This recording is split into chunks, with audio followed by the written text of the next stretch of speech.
The committee will come to order. Without objection, the chair is authorized to declare a recess of the committee at any time, and all members will have 5 legislative days within which to submit extraneous materials to the chair for inclusion in the record. This hearing is entitled Evaluating CFIUS, Administration Perspectives. I now recognize myself for 4 minutes to give an opening statement. Today's hearing is the 3rd time in this Congress that the subcommittee has publicly examined the Committee on Foreign Investment in the United States, or CFIUS. While our first 2 hearings brought together former CFIUS practitioners, industry representatives, and think tank experts, this morning we will be hearing from Trump administration officials at 3 of CFIUS's key member agencies. These witnesses will discuss the current state of CFIUS, its challenges, and those it is likely to face in the future. Our colleague, Representative Pittenger from North Carolina, along with the gentleman from Washington, Mr. Heck, have introduced legislation that seeks to update the CFIUS process. Everyone I have met with agrees with the goals of CFIUS reform. 1, we must improve our security review process to ensure that bad actors do not get American technology or information that can be used against us. And 2, make certain that the CFIUS process does not create disincentives for benign foreign direct investment in the United States, killing jobs and much-needed capital sources for national security advancements. There are, of course, different views on how to achieve these goals, and our hearings are intended to show a path forward that will have broad bipartisan support in the same way this issue has always had in this committee. As we move forward in the legislative process, I want to make it clear that we need to be precise about what national security is and what the real threats or vulnerabilities are and are not. The security of this country rests on a strong defense and an equally strong and vibrant economy. But our economy will not remain strong or innovative if we unnecessarily block access to it or try to shield it from a free and fair competition. Down that road eventually lies weakness. American workers and American businesses are the best in the world and can compete with anyone, anywhere, anytime if we remove both barriers to their creativity and regulations that stand in the way of progress. We are all very well aware of the threat that the Chinese pose to the American people. In no way do we want important technologies or know-how that could be used for military purposes traded to foes under the justification that it is good for business. At the same time, we must also be keenly aware of the benefits that foreign direct investment can provide to the American people. For example, Toyota, a Japanese company, has its largest automotive manufacturing plant in the world located in my district in Georgetown, Kentucky. Thousands of direct and indirect jobs have been created by this investment. Our default position should always be that foreign direct investment is good for both our economy, our competitiveness, and our security, as it contributes nearly $900 billion in value to our annual GDP and is responsible for 6.8 million high-paying American jobs. Overshadowing today's debate is the recent use of Section 232 authorities to invoke national security as a justification to impose steel and aluminum tariffs. As the response to these tariffs on Capitol Hill has made clear, there is significant disagreement over their wisdom and their connection to keeping America safe. The tariffs have reminded members that once authorities are delegated by Congress, they are no longer under our control and may be used in unforeseen ways and with unintended consequences. I have personally heard from constituents who fear that closing ourselves to trade will invite retaliation from abroad, even from our allies, which can undermine rather than strengthen our security. We must keep this in mind as our discussion of CFIUS proceeds. And again, I want to thank our witnesses in advance for their contributions to this important discussion on how we can properly balance the needs of our economy and our competitiveness with, of course, the imperatives of national security.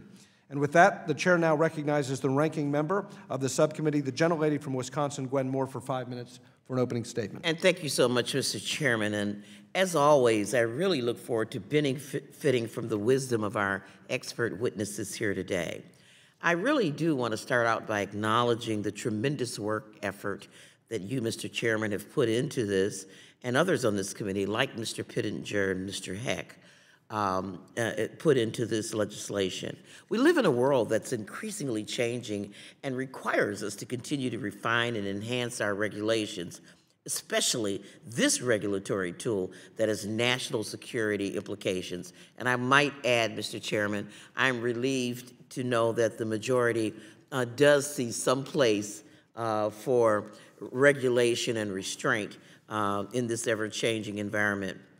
Situations have been presented where the current CFIUS regime seems deficient, and I think we can easily reach a bipartisan consensus on many of these circumstances and expand CFIUS in ways that address holes while continuing to encourage foreign direct investment in the United States.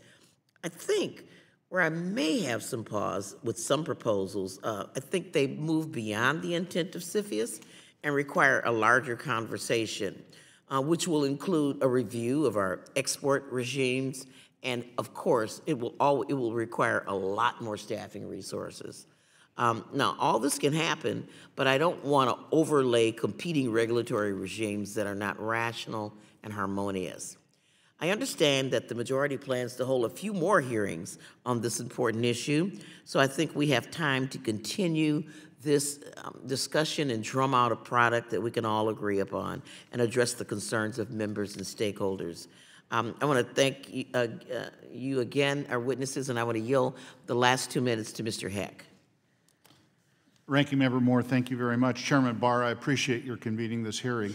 I want to begin by thanking our witnesses. I appreciate not only your appearance today, but the important work you do in keeping us safe.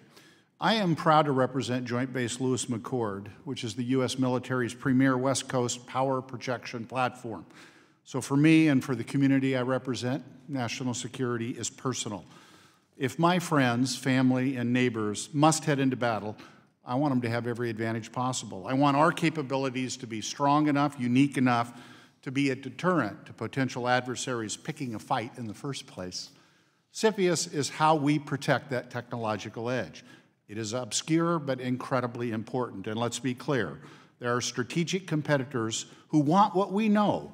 We have seen the DIUX report on Chinese technology transfer strategy, and this community unanimously recognized aggressive Chinese industrial policy as a significant challenge facing CFIUS during our budget view markups last week. I ask unanimous consent, Mr. Chair, to enter into the record 2 letters from CFIUS about the recently blocked Broadcom bid to buy Qualcomm, which have already been released into the public domain. Our witnesses today are barred by law from discussing specific transactions in an unclassified setting, so I encourage my colleagues to read them. In my view, the letters make clear that Broadcom had taken repeated action in defiance of CFIUS interim orders to preserve the status quo while they reviewed the transaction, including initiating steps to re-domicile to the United States, potentially causing CFIUS to lose jurisdiction. There are companies who are seeking to do an end run around the rules set in place to ensure foreign investment does not harm our national security. Now, if we're in a race for the latest technology, I'll be the first to say we're not going to win unless we run faster by investing in our knowledge and our infrastructure and do more to make sure that nobody in this country is left behind. I want the U.S. to remain a great place for foreign investment because we can't accomplish those goals without it. But I think it's also important to keep the other guys from cheating and protecting ourselves against underhanded tricks. That's why we need a modernized, well-resourced CFIUS process. Congressman Pittenger, Senator Feinstein, Senator Cornyn, and I have worked together on a bill to accomplish that, FIRMA. Since we introduced that bill in November, we've been working closely with CFIUS to incorporate feedback into the bill to make it stronger and even more tightly focused on the national security gaps we need to address. The progress we have made is in large part thanks to the critical and constructive engagement of our witnesses today. While we are still working through some issues, principally resources, I look forward to addressing those and to your testimony today. Nobody knows CFIUS like you do, and your knowledge will be invaluable as our committee moves forward on this issue. Thank you very much, Mr. Chairman. The gentleman's time has expired, and the chair now recognizes the Vice Chair of the Subcommittee on Terrorism and Illicit Finance, the author of the legislation in question, the gentleman from North Carolina, Robert Pittenger, for 1 minute for an opening statement. Thank you, Chairman Barr, for your leadership and for calling this hearing. Thank you to the witnesses for being with us today. There are significant gaps in CFIUS' ability to fulfill its responsibility to protect the U.S. from foreign investments that threaten our national security. Our adversaries, the Chinese government in particular, are aware of CFIUS' deficiencies and are actively exploiting them. Specifically, the Chinese government has used weaponized foreign direct investment to evade our safeguards and review processes in order to acquire state-of-the-art military applicable technologies from U.S. firms. In recent years, we have seen a massive transfer of dual-use technology from U.S. firms to Chinese entities with close ties to the Chinese government. This technology and know-how has been instrumental in China's military buildup and modernization efforts and has denigrated America's military-industrial base and alarmingly depleted our technological superiority. Mr. Chairman, this is a very serious problem that needs to be addressed with diligent haste. As I detailed in my op-ed for the Wall Street Journal published this morning, export controls alone are not capable of protecting the U.S. from harmful foreign investment. Last fall, I introduced bipartisan legislation called the Foreign Investment Risk Review and Modernization Act, which modernizes CFIUS process by addressing national security deficiencies in a measured and highly targeted manner. FIRMA has been endorsed by the White House and is the product of nearly a year of outreach with close collaboration with Treasury, DOD, DOJ, ODNI, and DHS. Years of Chinese exploitation of CFIUS, outdated processes, has been detrimental to U.S. national security. This is a serious problem that we must address now, and my bill does that in a diligent and laser-focused manner. Thank you, Mr. Chairman. I yield back. Thank you, and the gentleman's time has expired, and today we welcome the testimony of the Honorable Heath Tarbert, Assistant Secretary for International Markets and Investment Policy at the U.S. Department of Treasury. Dr. Tarbert oversees a diverse portfolio of issues in Treasury's Office of International Affairs. He focuses on investment security, supporting the work of the Committee on Foreign Investment in the United States to promote U.S. investments while protecting national security. The Assistant Secretary earned his J.D. and S.J.D. from the University of Pennsylvania and his Ph.D. in philosophy from Oxford University. The Honorable Richard Ashush, Assistant Secretary for Export Administration, U.S. Department of Commerce. In this role, he is responsible for the U.S. dual-use export control policy and also participates in the Committee on Foreign Investment in the United States. Prior to assuming his current role, he served as the Director of Economic Partnerships at the University System of New Hampshire, the Executive Director of the Warren Rudman Center at the University of New Hampshire School of Law, and was a senior executive in the aerospace industry working for both Lockheed Martin and BAE Systems. Mr. Eric Chowning, Deputy Assistant Secretary for Manufacturing and Industrial Base Policy, U.S. Department of Defense. In this capacity, he is the Principal Advisor to the Undersecretary of Defense for Acquisition and Sustainment for analyzing the capabilities, overall health, and policies concerning the industrial base on which the Department relies for current and future warfighting capabilities and requirements. MIBP is also responsible for developing the Department's position on the business combinations and transactions, both foreign and domestic, that shape and affect national security. The Deputy Assistant Secretary is a U.S. Army veteran that served in Operation Iraqi Freedom, and he has earned his MBA from the University of Virginia. Each of you will be recognized for 5 minutes to give an oral presentation of your testimony. Without objection, each of your written statements will be made part of the record. Assistant Secretary Heath Tarbert, you are now recognized for 5 minutes. Chairman Barr, Vice Chairman Williams, Ranking Member Moore, and distinguished members of the subcommittee, thank you for the opportunity to testify in support of FIRMA and about CFIUS more generally. I'd also like to thank Representatives Pittenger and Heck for their bipartisan leadership on the bill. My top priority as Assistant Secretary is ensuring that CFIUS has the tools and resources it needs to perform its critical national security function. I believe FIRMA, a bill introduced with broad bipartisan support, is designed to provide those tools and resources. FIRMA will protect our national security and strengthen America's long-standing open investment policy. The United States has always been a leading destination for investors. Alexander Hamilton argued foreign capital is precious to economic growth. Foreign investment provides immense benefits to American workers and families, such as job creation, innovation, and higher median incomes. At the same time, we know that foreign investment isn't always benign.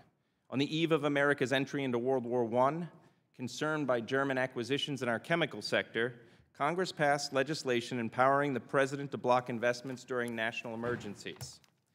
During the Depression and World War II, cross-border capital flows fell dramatically, and in the boom years of the 1950s and 60s, investment in the U.S. was modest compared to outflows. During that time, foreign investment also posed little risk.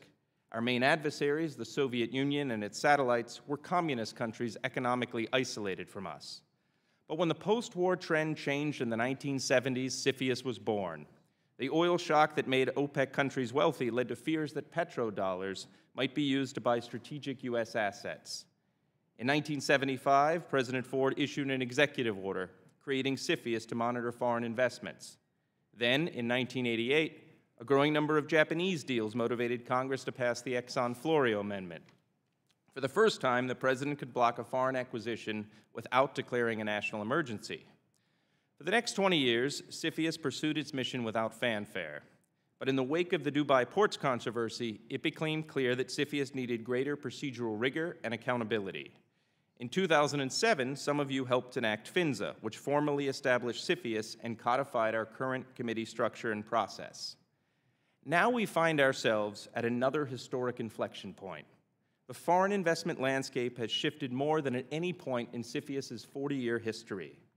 Nowhere is that shift more evident than in the caseload CFIUS now faces. The number of annual filings has grown within the last decade from an average of 95 or so to nearly 240 last year. But it's the complexity, not simply the volume, that has placed the greatest demand on our resources. In 2007, about 4% of the cases went to the more resource-intensive investigation stage. In 2017, nearly 70% did. This added complexity arises from a number of factors: strategic investments by foreign governments, complex transaction structures, and globalized supply chains. Complexity also results from the evolving relationship between national security and commercial activity. Military capabilities are rapidly building on top of commercial innovations. What's more, the data-driven economy has created vulnerabilities never before seen. New risks require new tools. The administration has endorsed FIRMA because it embraces 4 pillars critical for CFIUS modernization. First, FIRMA expands the scope of transactions potentially reviewable by CFIUS to include certain non-passive investments, joint ventures, and real estate purchases. These changes lie at the very heart of CFIUS modernization. Right now, we can't review a host of transactions that present identical national security concerns to those we can examine. Second, FIRMA allows CFIUS to refine its procedures to ensure the process is tailored, efficient, and effective. Only where existing authorities, like export controls, can't resolve the risk will CFIUS step in.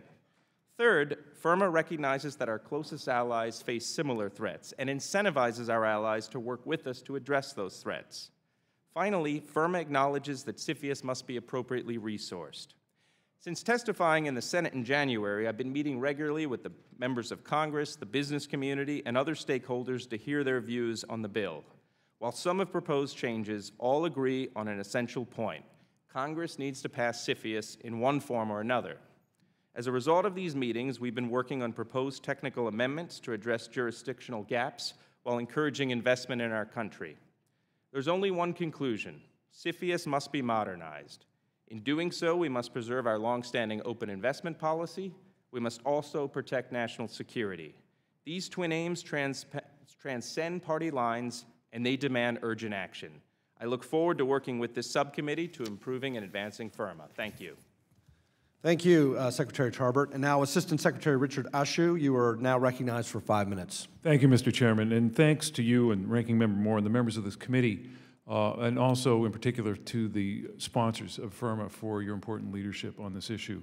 I appreciate the opportunity to testify before the subcommittee today on CFIUS and to share the perspective of the Department of Commerce in this area, both as a member of CFIUS and also as an export control agency.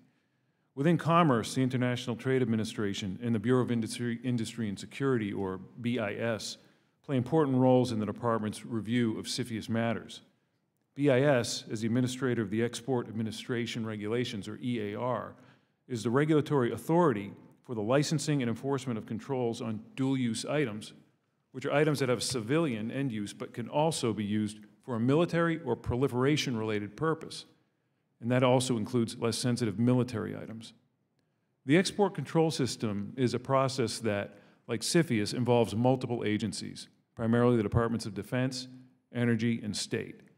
We work closely with these agencies to review not only license applications submitted to BIS, but also to review and clear any changes to the EAR itself, ensuring that the export control system is robust. Further, the export control system benefits from close cooperation with our international partners through 4 major multilateral export control regimes focused on national security, as well as missile technology, nuclear, and chemical weapons non-proliferation. Through these regimes, the United States and our partners coordinate on which items and technologies merit control and how those controls should be applied. The EAR's authority covers an array of in-country transfers of technology as well as exports of goods, software, or technology to foreign countries. For example, the EAR regulates the transfer of controlled technology within the United States to foreign nationals under what we call deemed exports. It differentiates between countries that range from our closest allies to embargoed nations, thus allowing the export control system to handle technology transfers under different licensing review policies, depending on the level of concern over the recipient country. The EAR also includes lists of end users of concern that trigger extraordinary licensing requirements, as well as prohibitions on certain end uses. The export control system is also highly adaptable to evolving threats and challenges. BIS is currently reviewing control levels and procedures to specifically address such threats from adversary nations, as well as their interest in emerging critical technologies. Our export control system includes aggressive enforcement capabilities. BIS's special agents are located across the United States and overseas with a primary focus on identifying violations of the EAR and bringing to justice domestic and foreign violators. In fact, just recently, BIS, in conjunction with other federal law enforcement agencies, announced prosecution against 2 individuals conspiring to violate export control laws by shipping controlled semiconductor components to a Chinese company that was under a commerce license restriction known as the Entity List. The export control system and CFIUS are complementary tools that we utilize to protect U.S. national security, with CFIUS addressing risks stemming from foreign ownership of companies important to national security and export controls dealing with transfer of U.S. goods, software, or technologies to foreign nationals, regardless of the mode of transfer. As with the export control system, it's also crucial that CFIUS remain adaptive to current and evolving security challenges. The FIRMA legislation introduced in the House and the Senate, if enacted, would take several important steps in this direction, especially the provision requiring mandatory filings for certain transactions involving foreign government-controlled entities, as well as the provision which would facilitate greater cooperation and information sharing with our allies and partners. Such international cooperation is an essential part of our export control system and would benefit CFIUS as well. In sum, the export control system and CFIUS are both vital authorities and complementary tools that the United States relies upon to protect our national security. Strengthening CFIUS through FIRMA while ensuring that CFIUS and export control authorities remain distinct will enable stronger protections of U.S. technology. The Department of Commerce looks forward to working with the committee and the bill co-sponsors on this important effort. Thank you, and I'd be pleased to take your questions. Thank you. And now, Deputy Assistant Secretary Chowning, you are now recognized for 5 minutes. Thank you. Mr. Chairman, Ranking Member Moore, and members of the subcommittee, thank you for the invitation to share the Department of Defense's role in CFIUS. Protection of our national security innovation base from strategic competitors like China and Russia is an increasingly important priority of the Department, and I appreciate the opportunity to speak with you this morning. The Defense Department strongly supports modernization of the CFIUS process to ensure the Interagency Committee has the authorities required to address the evolving risks to our national securities. We are thankful for the broad bipartisan support for the FIRMA legislation. To quote Secretary of Defense Mattis, who stated this department's position in his letter of support, the DoD depends on critical, foundational, and emerging technologies to maintain military readiness, preserve our technological advantage, and over potential adversaries. FIRMA would help close related gaps. I've spent the last 17 years working at the intersection of national security, industry, and finance in both the private and public sectors. It is important that this bill not be considered an additional regulation on business. Under this bill, the United States should and will likely continue to welcome the vast majority of foreign investment that does not present any threat to our national security. Rather, this bill should be considered a whole-of-government response to our critical national security challenge, an insurance policy on the hundreds of billions of dollars per year we invest in our own defense industrial base. But most importantly, this bill will help safeguard our sons and daughters who volunteer to step into harm's way armed with the weapons that industrial base produces. Simply put, the United States military fights and wins wars through the unmatched performance of our men and women in uniform and our superior military technology. Knowing this, our competitors are aggressively attempting to diminish our technological advantage through a multifaceted strategy by targeting and acquiring the very technologies that are critical to our military success now and in the future. China, in particular, publicly articulates its policy of civil-military integration, which ties into the intentions for it to become the world leader in science and technology and to modernize its military, in part by strengthening its own defense industrial base. While methods like industrial espionage and cyber theft are clearly illegal, other approaches, including technology and business know-how transferred through acquisitions of U.S. companies, may not be. Acquiring or investing in U.S. companies offers an opportunity for our competitors to gain access and control over technologies with potential military applications, enabling them to create their own indigenous capabilities, ultimately eroding our technological edge and military advantage. The current CFIUS authorities are limited to investments that would result in a foreign controlling interest. There are other transaction types, such as certain joint ventures and non-passive, non-controlling investments that pose national security concerns, such as technology transfer of critical capabilities. Additionally, the purchase of real estate by foreign persons provides opportunities to potentially establish persistent surveillance near sensitive military sites, and this would currently fall outside of CFIUS's scope to review. The Department of Defense does not view CFIUS as a panacea.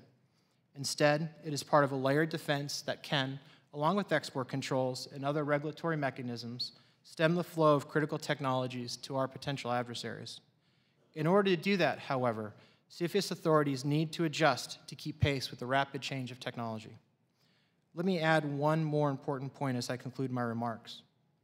While the Department of Defense believes defensive measures like CFIUS modernization are necessary, they alone are not sufficient for winning a technology race. We must be proactive to ensure we improve our technology and innovation base because our future economic security will be a key determinant of our national security. I'd like to close with another statement from Secretary Mattis. I strongly support the Foreign Investment Review Modernization Act of 2017. The Defense Department continues to support foreign investment consistent with the protection of national security. However, as the national security landscape changes, the existing processes and authorities must be updated. Thank you very much for the opportunity to testify on this important topic, and I look forward to working with the subcommittee to improve and advance FIRMA. Thank you all for your testimony, and the chair now recognizes himself for 5 minutes for questioning. I'll start with you, Secretary Tarbert. Thank you again for your testimony, and I recognize that you cannot talk about some of the specific circumstances related to the Broadcom-Qualcomm decision, but generally speaking, does CFIUS currently have and should it have the authority to block deals that may not in themselves compromise national security, but could give an adversary that's unrelated to the specific transaction a competitive edge? I think that CFIUS currently is focused solely on national security, and our view is that it should continue to be focused solely on national security. So it would depend on the various facts and circumstances of the transaction, but if that competitive edge had no major national security implications, then I would say no. But CFIUS is focused solely on national security. And so, obviously, the definition of national security is really critical in establishing those boundaries and those limits. And so, in the case of 5G wireless technology, can you just discuss how that does implicate national security potentially? I'm not sure if I can. I think to be most helpful to you, I'd recommend a classified briefing on the transaction, as well as the specific national security rationale for the transaction. Okay, thank you for that. And let me go to Secretary Ashu. As you discussed in your testimony, both CFIUS and the export control systems are vital in terms of advancing our national security interests. And you testified that it is important that they remain complementary and not overlap unnecessarily, as that has the potential to overburden the CFIUS process and potentially duplicate the more comprehensive coverage of technology transfer under the export control system. Could you give us your thoughts in terms of the FIRMA legislation, how we can structure reform and make the necessary modernization of CFIUS without duplicating your jurisdiction if Commerce already has experience doing this and doing it quickly and tailoring controls beyond a single transaction? Thank you, Mr. Chairman. In any situation where you're expanding authorities, and by the way, I'm aware that there's an effort underway in the House Foreign Affairs Committee to expand and modernize the Export Administration Act. So we've got a lot of legislating that is necessary. And anytime you expand in that way, you need to make sure that you're going to continue the good relationships between authorities that have worked so effectively as CFIUS and export controls have. In this particular case, CFIUS and the export control system are both well designed to do different things. And CFIUS is very well designed to be a transactional review, which oftentimes is necessary whether or not there's a technology transfer issue. Whereas the export control system really is not focused on particular transactions and in fact is agnostic to them. What it does do well is focus on the very specific nature of the national security threat from a technology transfer. As a participant in both processes, I have the unique experience of seeing how they not only work together but support each other. And so as we grow authorities, that's where we need to make sure that they work as designed. And Assistant Secretary Tarbert, could you also offer your views about how we can update CFIUS without duplicating the efforts of the export control system?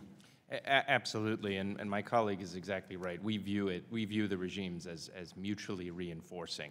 And I think the JV provision, which I guess you may be talking about or referring to implicitly, that is meant not to simply be a technology transfer provision, but it's very specifically meant to be a situation where you have what is in effect an acquisition by another name, where someone, a foreign actor, is getting the capability of a U.S. business and replicating it overseas when they could only get that capability if they had otherwise bought the business here in the United States. And so we want to make that distinction clear, and I think we've got some technical amendments that can help clarify that even further to ensure there's no unnecessary duplication.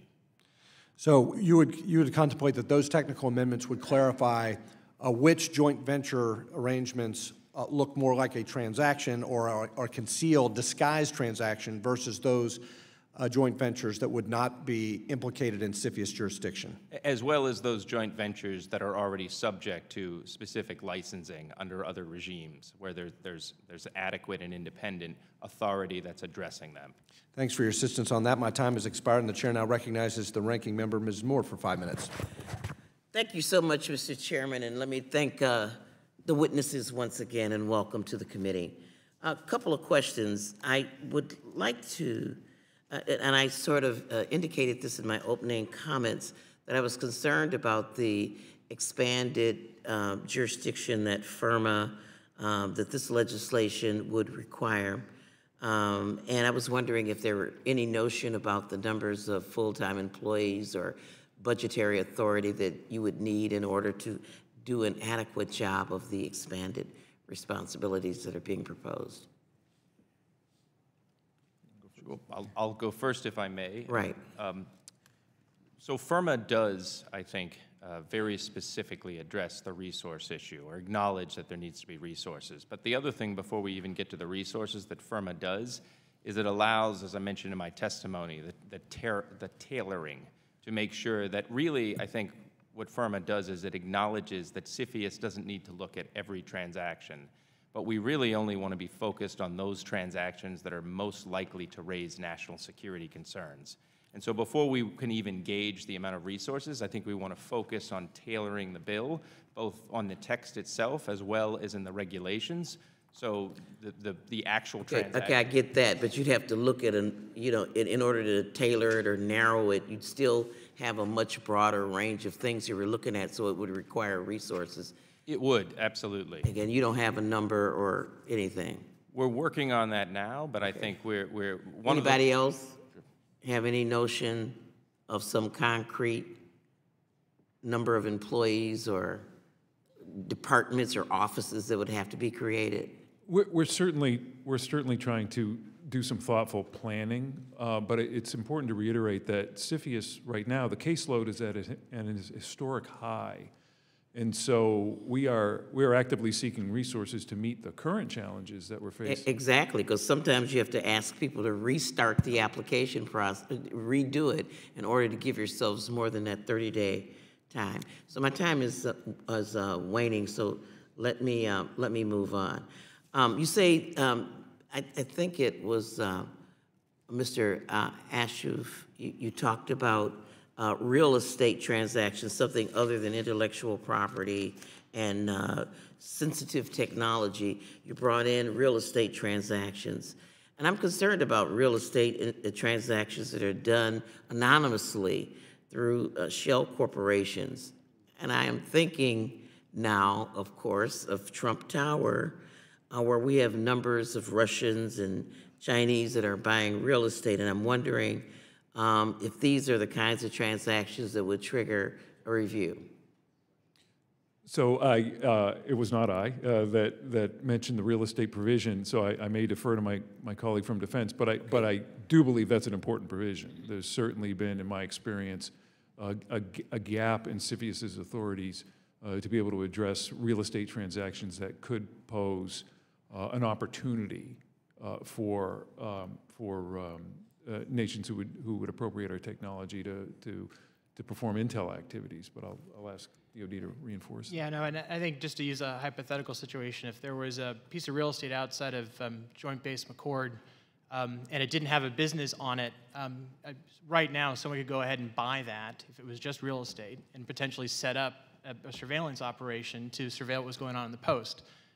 If it had a lemonade stand on it, it would constitute a business, so it would potentially come under current CFIUS jurisdiction. Mm-hmm. So I think as we're thinking about the need for modernizing CFIUS, it's just like, let's look at raw real estate purchases next to military installations. Well, you know, we have seen, for example, just reported in the news recently, President Abe in Japan bought real estate that belonged to the Kushners, and it's just sitting there doing nothing. Would that generate some sort of review, you know, where there's no activity in the investment? So the way we approach sort of CFIUS cases now centered around what we call risk-based analysis. It has three parts: threat, vulnerability, and consequence. And so transactions are viewed along that lens.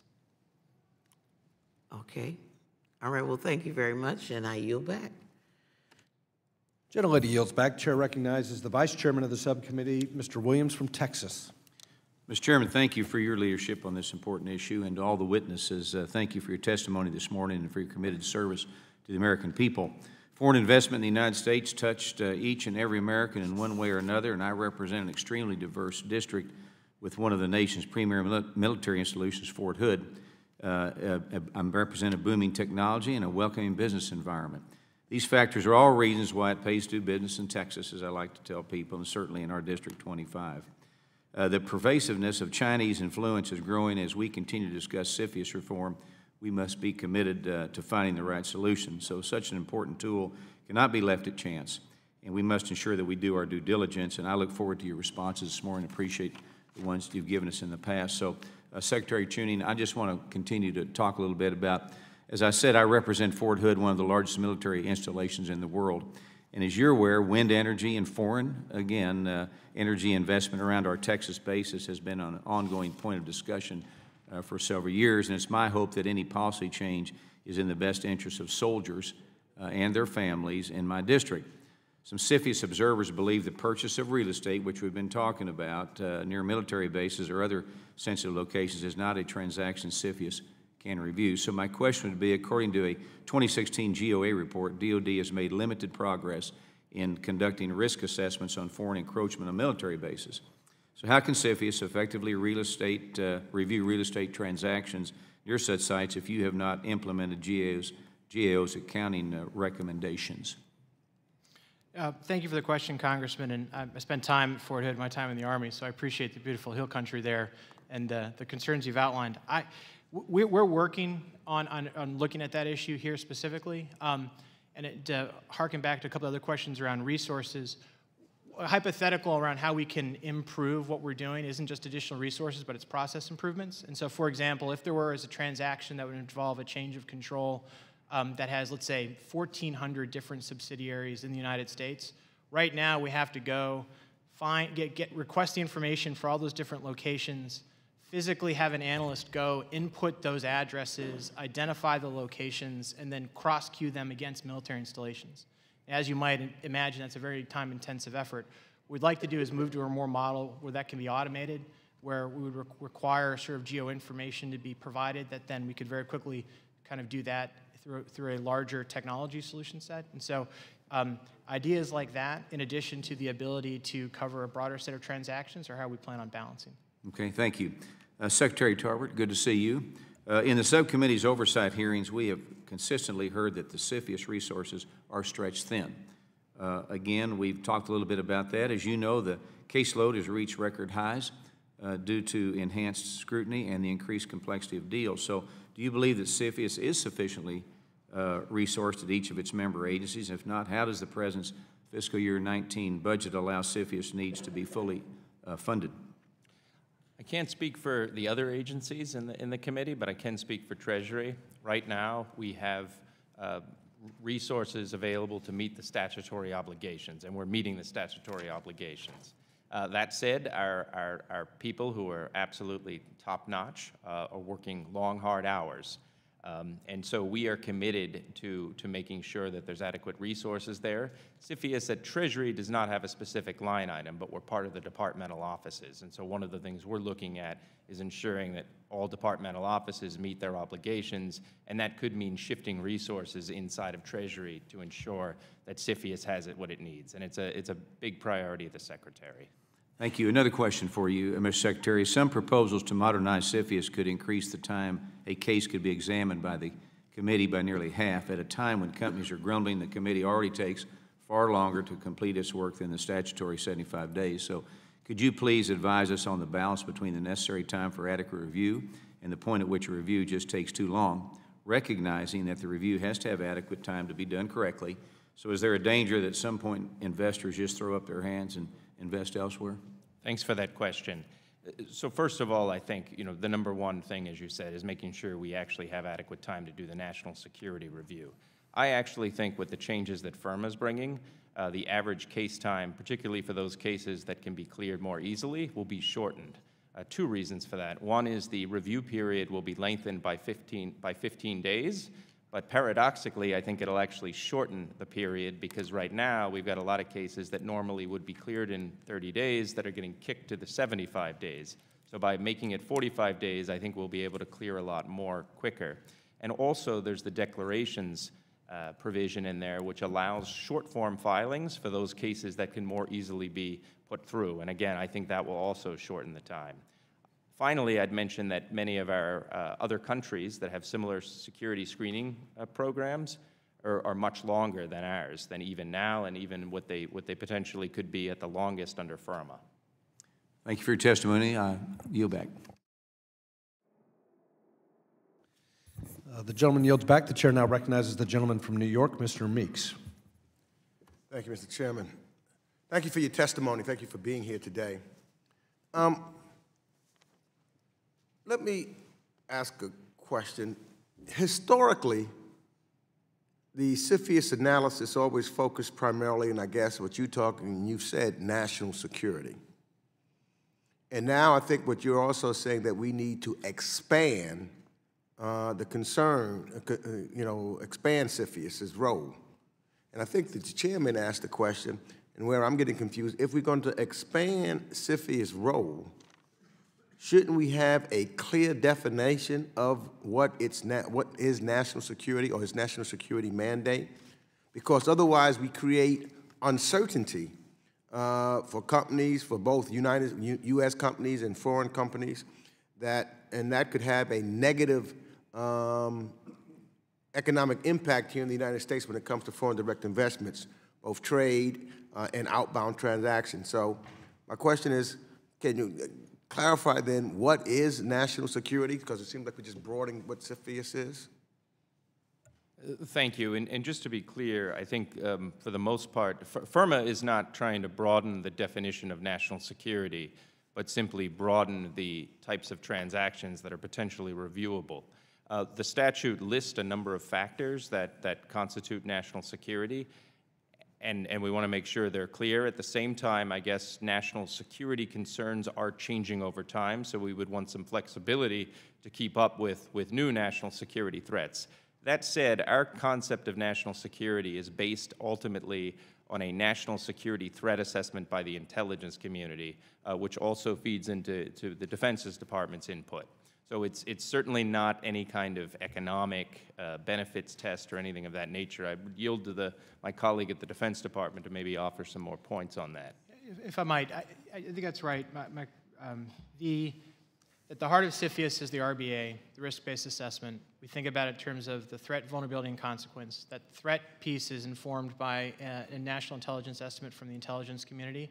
And then there's dialogue on the committee about how to think about what that means, what the potential implications are based on our various stakeholders. Within the Department of Defense, I represent 33 different equity holders who may have a concern with a particular transaction. And what I personally appreciate about the process is there's a discussion around those three elements. But for a case to go to the president, thus far has always been consensus around that. All right. My concern just is that I was thinking that there's enough controls currently to prevent CFIUS from misusing its authority to thwart transactions for reasons that may be loosely associated with national security, so for other reasons, and it should be tight. But I'm running out of time. I've got another question I just want to ask Mr. Tarbert. For decades, the United States has issued a formal open investment policy statement clearly articulating that it is open for foreign direct investment and recognizes the contributions that these investments bring. However, the current administration has yet to do so. So with 232 tariffs and recent CFIUS action, it's time that I think we should reassure the world that we are indeed open for business and want global companies to locate here. So as you mentioned, the administration's commitment to an open investment policy, is the administration going to formally issue a statement as has been done for decades? That's obviously a question for the White House and the President, but we do support an open investment policy. In the endorsement of FIRMA that came out from the White House, there was a specific statement about an open investment policy. I just asked because you said, and I haven't heard it, haven't happened yet, and I know in talking to some of our companies both ways, they're waiting for the statement from this administration, and they're concerned when we hear the way the administration is moving with regards to the tariff issue. The other concern that I have, because whether we like it or not, our economy is global. And there's no way of putting that genie back in the box, as many folks would like to. It's a global economy. And countries can put forth policies to protect their companies from globalization, but those countries, I believe, will do so at their own peril. Considering that many U.S. companies are in fact international in scope, do you have any concerns that CFIUS overreach can disadvantage U.S. companies by limiting their access to non-U.S. technologies? And could this encourage the offshoring of research and development? Mr. Ostroff? I'm happy to respond. I'm happy to respond. Thank you for the question. Certainly from an export control perspective, and again, this is why export controls and CFIUS need to work well together, we want to be as narrowly focused on what we control so that the things we don't control can be free to be traded and commercialized. That is it's a primary precept of what informs us as we go forward, not only in reviewing how we need to address emerging threats, but also expanding FIRMA. There's no question that there are advantages to having a system, and by that I mean advantages to companies and innovators to do that work here under a system that does protect technology that's developed here. We believe it's a reassuring state of affairs when we are prepared to protect that technology. Gentleman's time has expired. The chair now recognizes the gentleman from Oklahoma, Mr. Lucas. Thank you, Mr. Chairman, and I appreciate you holding this hearing as we continue to look at the CFIUS reform process. And just so the panel's aware, I represent a region that's heavy in oil and gas industry, and thus would like to discuss with the panel how CFIUS deals with the purchase of energy assets. First off, I will note for our witnesses that currently nearly 30% of the U.S. refining capacity is foreign-owned. And I don't just mean the owners are foreign, but in this situation, in this instance, most such owners are state-owned or state-sponsored enterprises. My concern about this should be obvious. These are primary assets that have a large effect on the American economy, and yet they are in the hands of foreign state-owned enterprises. In addition, often foreign owners refit their refineries to match their own product, making it harder to refine oil and gas extracted in the United States. And I want to make sure that these transactions are accounted for as a part of the CFIUS Reform Act. One complication, however, is that such transactions are increasingly complicated, which makes CFIUS review harder. For example, in order to get a loan from Russia, it appears that Venezuela put up energy infrastructure in the United States as collateral. Imagine the consequences of that, the Russians being able to expand their ownership of critical energy infrastructure in the event of a default without a public transaction. I note also that Saudi Aramco not only attempted to purchase a major facility in Port Arthur, Texas in recent memory, but is currently the owner of one of the largest refining facilities in the country after dividing up a joint venture. So, number one, Mr. Chewing, as an initial matter, do you think it would be fair to characterize refineries and pipelines as critical assets? Thank you, Congressman, and we agree with you. It is complicated, which is why the need for both CFIUS and export controls is necessary as an interlocking sort of defensive system. And to your question specifically, we would evaluate that transaction through the same lens of what's the threat, the vulnerability, and the consequence. And if the critical infrastructure at the time, given who the potential buyer would be, was evaluated as a potential threat to national security, then we would. And then we'd want to look at it and have a conversation through the committee. So in particular, if the enterprise, the transaction involved a state-owned entity, it most assuredly would get that review, I would hope. And I think that the view on what that threat and the potential vulnerability would probably determine the nature of who the state owner was. Mr. Chairman, I also want to point out for everyone here that this is a real concern for the booming and very successful energy industry in the United States. We're on a path to being a net energy exporter in only a couple of years. And we were net energy exporters until I believe 1958, in particular in crude oil. But energy independence depends on being able to maintain our assets and our base. One other question while I'm on the topic, and I'd turn to Mr. Ashew for this. Explain to us in general terms, and anyone in the panel who'd care to follow up, I would appreciate that. How do you make the distinction under present law or the proposed law about how we deal with technology when, say, on one hand it might involve older, more widely available technology. On the other hand, cutting-edge technology, things we don't care about who can make a vacuum tube anymore, but once upon a time, it mattered. How do you sort out that difference between new and old, what's relevant and what's not relevant? Thumbnail sketch, if you would. Thank you. That is core to what we do at the Bureau of Industry and Security. We're constantly reviewing the Commerce Control List, which is where the things we are concerned about go, and the things that we are not concerned about, the vacuum tubes, are removed from. So again, to my earlier point, so that we're not over-controlling and focus instead on the things that are a threat. We do that through several ways. One important way is certainly the BIS staff, which includes scientists and engineers and subject matter experts, which, again, also provide their expertise in the CFIUS process. But then secondly, we deeply rely on technical advisory committees which draw from private sector subject matter experts because that is where the new technology is coming from. And we actively engage them through these technical advisory committees to help us sort out that very question. And the final point I would say is those technical advisory committees also have robust interagency participation. So we routinely have Department of Defense, Department of Energy, and other representatives there so that they are also able to understand from that subject matter expert domain what matters and what doesn't. Because after all, we only want to protect the things that must be protected. We don't want a broad brush resources, assets, technology that really doesn't make a difference in our day-to-day existence. Exactly, sir, exactly. Thank you. Yield back, Mr. Chairman. Thank you. The gentleman yields back. The chair now recognizes the gentleman from Texas, Mr. Green. Thank you, Mr. Chairman. I thank the witnesses for appearing. Thank the ranking member as well. And of course, I thank the members who have been working on the legislation.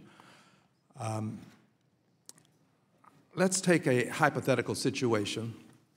Let's assume that we have, as president, a billionaire who has worldwide investments. Any resemblance is just coincidental.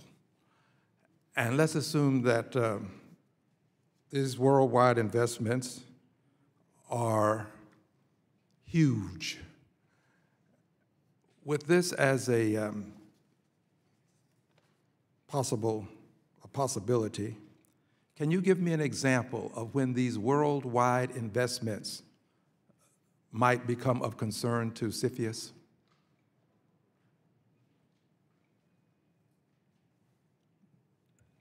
Yes, sir. Thank you. I'm not sure if we can provide a specific example. But No, not a specific example that relates to anything that is, in fact, in existence. Just give me an example of when a worldwide investment would become of concern. Well, it might be helpful to give you sort of the analysis that we'd go through. I would really prefer an example. Just give me an example of when a worldwide investment, one of them, billionaire president, there has to be a circumstance when one of those investments could become of concern. So just give me an example. It doesn't have to relate to anyone. This is a hypothetical. I'm not sure every. You can think of no example of when that would become of concern to CFIUS? I'm sure there are instances when potentially some type of transaction. Give me an example. And depending on the specific. Well, just give me an example. So a billionaire multinational person, Bruce Wayne, as an example. Okay, I'm good with that. Bruce Wayne owned a defense company. If that defense company... And he's president. Go ahead. No, if that defense... In my example, he is. If that defense company was acquired by if a non-U.S. entity wanted to make a controlling interest in that defense company, that would fall under CFIUS review.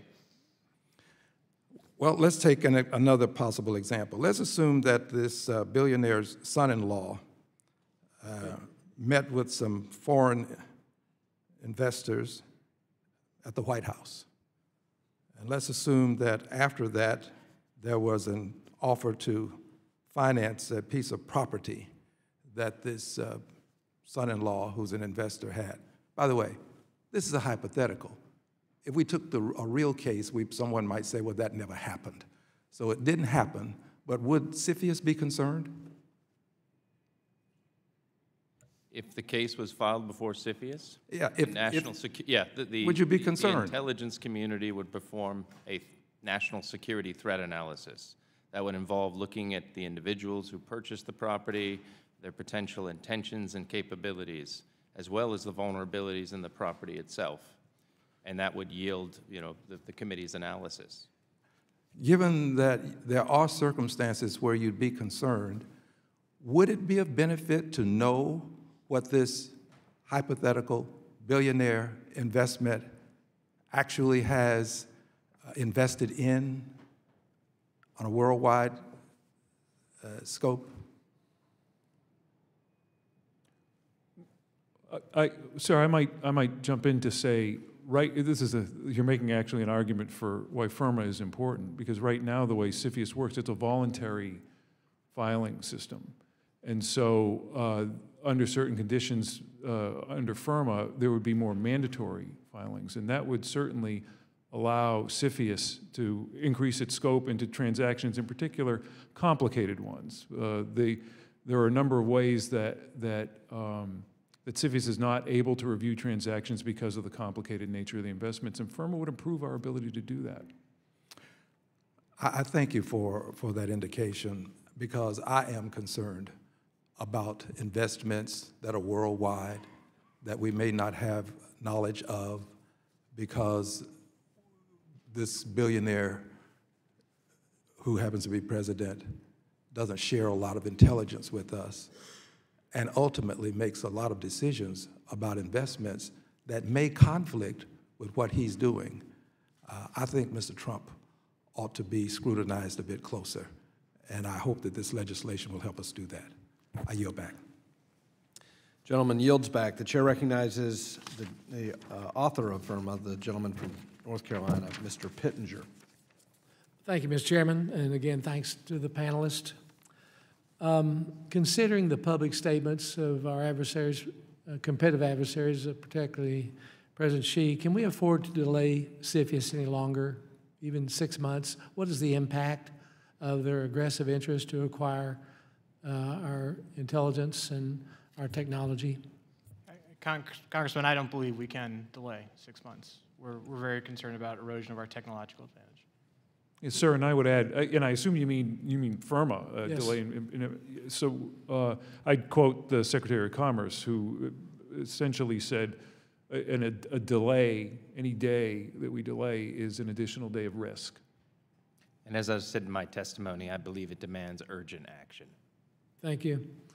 For clarification, would you kindly tell us the distinctions between CFIUS and export control? I want to be real clear of updating export control alone. Would that solve the gaps that we've identified? And dispel the rumor, if you would, please, that CFIUS and export controls are competing functions. Sir, I'd be happy to, and I thank you for the question because it's an important one. CFIUS is a tool many people understand. Foreign transaction, it's relatively easy to understand. The export control system is not. And as one who, again, participates in both processes and in my private life was part of a company that was, if you will, CFIUS, I've got a perspective from several angles, and I can tell you that both systems are essential. Both systems not only should, but must support each other because they bring different strengths to the table. As far as, one against the other, the threats that we are dealing with, and I have took on this role approximately 6 months ago, and since that day have been dealing day in and day out with the threats you mentioned. We cannot do it with one authority alone. We need several. And both the export control system and CFIUS need to be adaptable to this wave of threats that we're experiencing. So again, I've said it before, but I'm grateful for your leadership on this issue because it's needed. Thank you. Secretary Tarbert, the current CFIUS process, do you believe it's an overwhelming burden to foreign direct investment? And will the FIRMA bill make it an overwhelming burden overall, do you believe, to FDI? Not at all. There's no evidence to suggest that America is anything other than a preeminent destination for investors, and I believe the FIRMA bill will not change that, if not enhance that. Having represented in foreign investors over the last decade in private practice, one of the things that investors look for is a country that protects its national security. So I think that stronger protections on our own national security make America an even better investment environment. And also some of the specific things that you have in the FIRMA bill to help speed up that process, to have declarations for those repeat players, and things that don't necessarily need to go through the full notice will only make investment easier. Yes, and in this bill, which is not included in the current FIRMA, we have a process for a good guys list for our countries who adapt the same type of oversight. Would you clarify how that's really going to open up greater foreign direct investment and make it even more accessible? Yeah, I think, and even just to sort of step back, I think it's absolutely critical because many of our allies, there was just a newspaper, I think in the Financial Times this morning, about how Germany's facing similar risks than we are. So to really be effective, CFIUS, I think, has to be investment screening the same as our allies. And the thought is that if our allies are protecting their investments, we're protecting our investments, and they meet specific criteria that's in our national security, we could potentially exempt some of those investments as well to help facilitate greater investment. Secretary Tuning, just to close out, clarify for us the national security risk that we will face if we do not update CFIUS. Thank you, Congressman. We face the loss of our technological edge. And just to underline how important this is, the last time we lost a U.S. soldier or Marine on the ground to enemy air fire was 1953. So for the last 60 years, the United States has enjoyed complete air dominance because we've got great people flying that aircraft, and we have great aircraft. And CFIUS is an important part of maintaining that technological advantage that enables our defense industrial base to produce that type of decisive lead. Thank you, sir. I yield back. The gentleman yields back. The chair now recognizes the gentleman from Washington, another valuable contributor to the reform effort, Mr. Heck. Thank you, Mr. Chairman. And indeed, I want to reiterate my expression of gratitude to you for the manner in which you've undertaken this subject in the subcommittee. I'm very appreciative. I was sorely tempted to initially begin my questioning with asking you all to reiterate the urgency surrounding the need to modernize CFIUS, but you guys have really done a good job, and I thank you for that. I just not sure that it can be stated too often that there is an urgent need here and that the threats we're talking about aren't hypothetical in any way, shape, or form. Thank you for your testimony today. Instead, I think I want to get back to this issue of the relationship between export control system and the need for a modernized CFIUS regime. Some have suggested that if we update or modernize the export control system, that would abrogate or mitigate the need you all to update CFIUS. You all have talked about how these things really need to work together. So let's be clear on this point. Assume we update export control system. What's the gap if we don't also modernize CFIUS? Be as specific as possible. Why is it important that we do both? And if we don't, what have we exposed ourselves to? Secretary Tarbert, why don't we start with you, sir? Sure. Well, first of all, our jurisdiction hasn't been revisited in 30 years, and so we've pointed out the jurisdictional gaps. Several of those jurisdictional gaps have nothing to do with export controls. The real estate provision, for example, next to foreign military, U.S. military installations, the non-passive, non-control investments. The only provision that I think gets to the export controls issue is the so-called joint venture, where you're depositing intellectual property with associated support. And as I mentioned before, that is something that's very distinct from export controls. I think strengthening export controls, in our view, is very important. It helps CFIUS, but not addressing CFIUS and modernizing it, not only, in my view, will not help CFIUS, but it could also undermine export controls. And, sir, thank you again for the important question. One additional gap that would be represented exists right now. As I stated earlier, the export control system, one of its strengths is our ability to work with partner nations. When we agree over a certain technology that we are going to deny to what we consider to be a common adversary, that is far more potent a solution than just a unilateral control on something we're concerned about.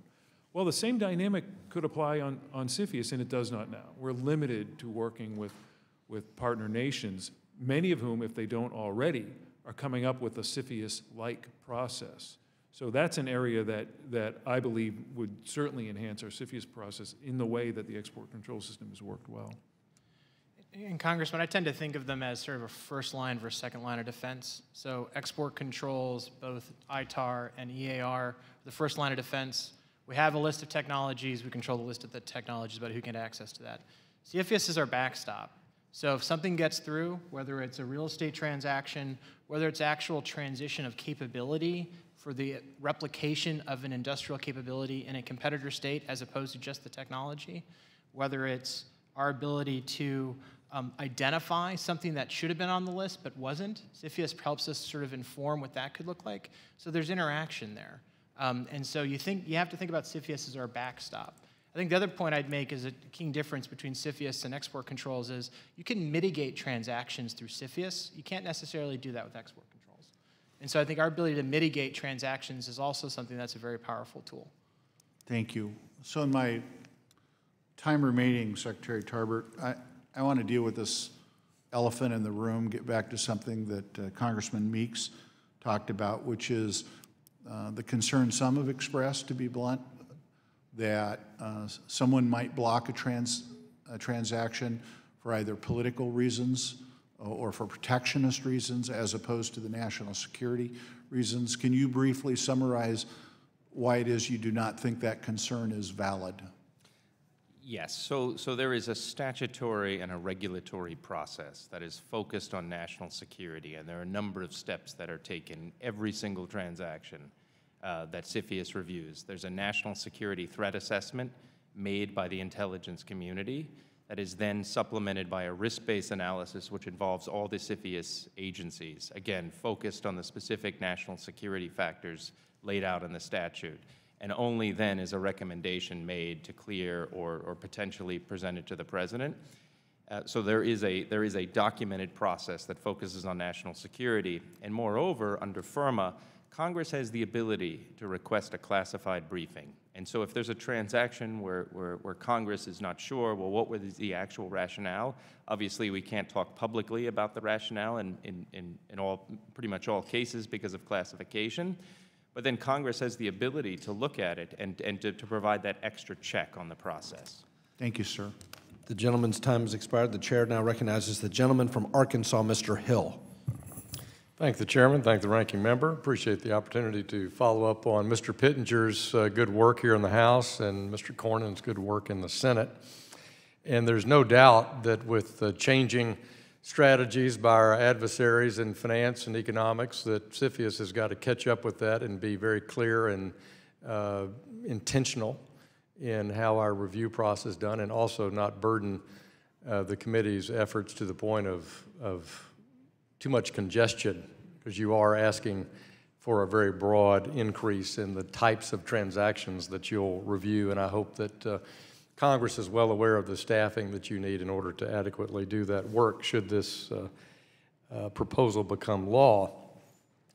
And I also have said before on this topic, no doubt America for 60 years, as you said, has led the world in market development, transparency, global trade, and at the same time, carefully protected things that we consider integral to our intelligence and security requirements. With that said, I want to bring up this recent transaction on Broadcom-Qualcomm, because I think this is an issue where we have to be very clear, and you said Congress can request a classified brief and all this. We have to be very clear about why something's in the national security interest as we look at each of these transactions, and since that one is in the news now, it gives me a chance to talk about something that was in the letter regarding it. In the department's concern list, it said that Broadcom could take a, quote, private equity style direction if it acquired Qualcomm, which means reducing long-term investment such as R&D and focusing only on short-term profitability, close quote. That sounds more like an opinion to me. And in sort of indicting a business strategy or a business model rather than the national security concerns. Should Congress be suspect of private equity investors from a national security point of view? Who wants to tackle that? Sir? I'll tackle it.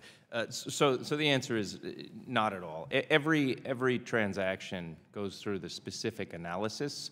So I would encourage everyone not to read anything more than other than the particulars of the transaction as to the specific. And I would also encourage you to undertake the classified briefing, because then it'll put everything into much greater context. But what I will say is that we regularly clear private equity transactions, and I don't suspect that would change. Right. Well, I think that's important because, business people, you're right, this right now is a voluntary submission to the committee for review, and we want that as clear and transparent and easy for those companies and their lawyers to anticipate this so that we do maintain that international flow of goods and services where America is a leader and not bogged down transactions that don't deserve it. And so when people see a business model kind of question, you can imagine the lawyers at your former employers asking, oh my gosh, we've got to do a CFIUS review, or are we micromanaging the private sector by this, because you are going to broaden your reach. So I think those are things that as we talk about the exact language in the bill, we need to be sensitive to that, and certainly the report language and the direction to the executive branch of what we mean in Congress. Let's be clear and intentional about what we mean in Congress. On the, and I love the joint venture addition. I think that's been a loophole for a long time. I like the intellectual property licensing piece. I like the careful scrutiny of subsidiaries that are in other countries that have a different ownership. I think those are all improvements. But when you think about joint ventures, like a code sharing arrangement in airlines and things like that, clearly with national carriers out there, they are in countries that are not necessarily always in favor with the U.S. government. Can you reflect on that subject when it's, I guess that's a joint venture. It's certainly a memorandum of understanding to share revenue on passengers, but talk about a little bit like that where it's very open. These are, for the most part, public companies in the United States who are entering into those. Who? Sure, I'd be happy to address it. So first of all, I think that the joint venture provision right now in FIRMA is pretty clear. It requires the depositing of intellectual property along with associated support. So in many joint ventures that don't have anything to do with intellectual property, they wouldn't be brought into this. And secondly, we've been meeting with industry groups, as I mentioned, other stakeholders, members of Congress, to make sure that this provision is narrowed through technical amendments to get at those transactions that are really most likely to raise national security issues. Well, we appreciate your service to the country in protecting the national security and intelligence assets of our private sector and public sector, and thanks for the opportunity, Mr. Chairman. Thank you. The gentleman's time has expired. The chair now recognizes the gentleman from California, Mr. Sherman. Got so many questions that a lot of them will have to be questions for the record. The first is if you could tell us what is the cost of the CFIUS process, both in terms of the direct costs, the budget of the agencies you represent, and then some estimate of the indirect costs. The Intel community, of course, does an awful lot of work to support what you do. And then this Congress would have to evaluate whether it's appropriate that the taxpayer pay for the costs caused by businesses that choose to merge or engage in other acquisition transactions, or whether those costs should instead be borne by the businesses whose actions are under review. The second question for review is we already have a requirement that we look in cases involving government-controlled entities, whether the foreign country's record on cooperating in counterterrorism efforts is what we'd like to see. The problem with that is for most of those with bad participation with us in counterterrorism, they don't have our model of separation between business on the one hand and the government on the other. To say that a business in Iran or China is independent of the government is to cast upon their society our legal system. And I hope I'll convince my colleagues that we should look at these factors based on where the company is based, whether or not it claims to be independent of the government. I want to focus on the media. The question here is whether national security should include control of the most important element of soft power, what people hear and see. We already have China exercising control over our studios by their system, and this is outside the scope of this hearing, of only allowing 35 or so movies into China. So every studio has to figure out how they can kiss something in Beijing so that maybe they get 5 or 8 of their movies into the Chinese market. No one's going to make a movie about Tibet. Not only will that movie not be shown in China, but none of your other movies are going to be shown in China. But it goes worse. CFIUS allowed, and I guess that's because of the statute as much as anything else, AMC theaters to be controlled by a Chinese enterprise. So even if you could make a movie about Tibet and not worry about your Chinese revenue, who's going to show it? How is that going to pencil out if 1/3 or 1/4 or 1/8 of the movie screens in the country are not allowed? So let me ask, do we have a statute adequate to prevent foreign entities from controlling our media, either by being in physical control, like owning the studio, or being in a position where they can turn on or off the studio's profits so as to thereby exercise soft power over our soft power? I don't know who it's, Mr. Tarbett? I don't believe we have a specific statute that would forbid that. As far as CFIUS goes, so we review foreign acquisitions of U.S. companies where there's control.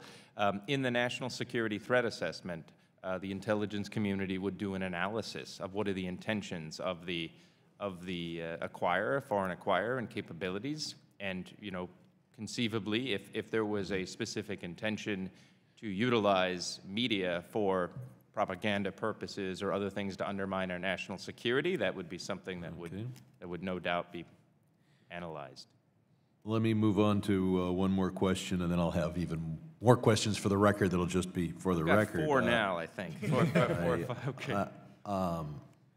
Keeping jobs in the United States is not explicitly part of CFIUS's mandate, but our industrial base is critical, I think, as one of our witnesses pointed out. We haven't been hit on the ground from the air since 1953 for a reason, and that's our industrial base. If we lose the factories, we lose the know-how, we lose the industrial base. I'll ask all three panels, does anyone here disagree that we should take into account how a foreign investment can result in the loss of American jobs, especially when outsourcing means our industrial base and our knowledge goes overseas? I'm happy to take a first cut at it. So under FISNET, the statute in 2007, loss of critical production capability with an adverse impact on national security is one of the factors we're to look at. And so access to critical capability within our own domestic industrial base typically would warrant concern. But jobs is not. It would depend on the kind of the context of the jobs. So just any job, not necessarily a job related to that would create a national security concern would. Let's hear from the other witnesses. Again, sir, if I might chime in, and this is where the value of the interagency nature of CFIUS really comes home, because in addition to, as you've heard me go on about the export control system, one of the other authorities that Commerce holds is management of the Defense Priorities Allocation System, which is essentially a review of our defense industrial base to make sure that it's not only adequate but ready. And so that is a sensibility that we bring into CFIUS transactions. Gentleman's time has expired. Without objection, the gentleman from California, Mr. Royce, is permitted to participate in today's subcommittee hearing. Mr. Royce is a member of the Financial Services Committee and chairman of the House Foreign Affairs Committee with jurisdiction over the export control system, and we appreciate his interest in this important topic, also as the author of the Export Control Reform Act of 2018. Thank you very much, Mr. Chairman. I thank the panel for being here. And as we've heard today, export controls and CFIUS have different, independently important, and complementary responsibilities. I think U.S.